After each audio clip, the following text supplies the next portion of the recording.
பகவத்கீதையில் 6வது சாப்டரில் 8வது ஸ்லோகம்.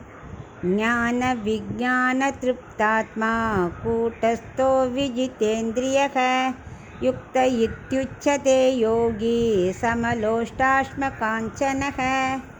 இப்போ இதுக்குள்ள அர்த்தத்தை பார்க்கலாம்.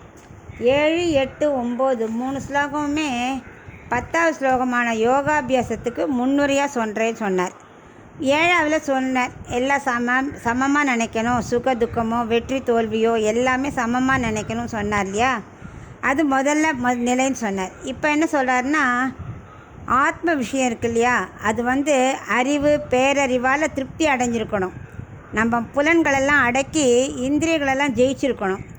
ஒரு மலை திரிக்கூட பர்வதம்னு வச்சுக்கோ, அந்த மலை எப்படி ஸ்திரமாக கம்பீரமாக உயர்ந்து இருக்கும், அது எங்கேயானு ஆடுமா?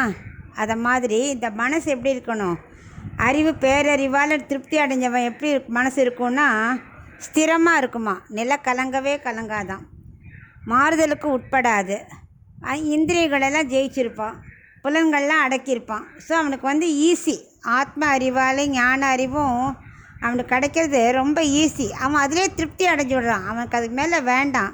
இப்போது மண் கல் பொண்ணு அவன் எல்லாத்தையும் சமமாக நினைப்பான். ஒருத்தன் தங்கத்தாலே போட்டுவதனால அவனை பார்த்து அப்படியே எவ்வளோ பெரிய ஆள் பாரு அப்படின்னு நினைக்கிறதும் இல்லை.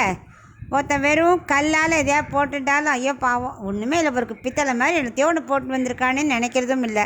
அவனுக்கு கல்லும் ஒன்று தான், மண்ணும் ஒன்று தான், தங்கமும் ஒன்று தான், வைரமும் ஒன்று தான். அந்த மாதிரி நிலையை எவன் அடையிறானோ அவனுக்கு தான் ஆத்ம விஷயமான திருப்தி ஏற்படும். நம்ம எல்லாத்தையும் அடக்கிட்டோம், யார் மாதிரி இருக்கணும், சுகபிரம்மம் மாதிரி. அவருக்கு எதானும் உண்டா? எல்லாம் ஒன்று தான் அவருக்கு. மரமும் ஒன்று தான், பக்ஷியும் ஒன்று தான், மனுஷாலும் ஒன்று தான், தங்கமும் ஒன்று தான். எதை பற்றி அவர் கவலைப்பட மாட்டார். அதுதான் அவர் பேர் பரபிரம்மம். அந்த நிலையை அடையிறதுக்கு முதல்ல இதெல்லாம் நம்ம கட்டுப்படுத்தணும், ஸ்திரமாக புத்தியை வச்சுக்கணும் அப்படின்னு சொல்லின்னு இருக்க.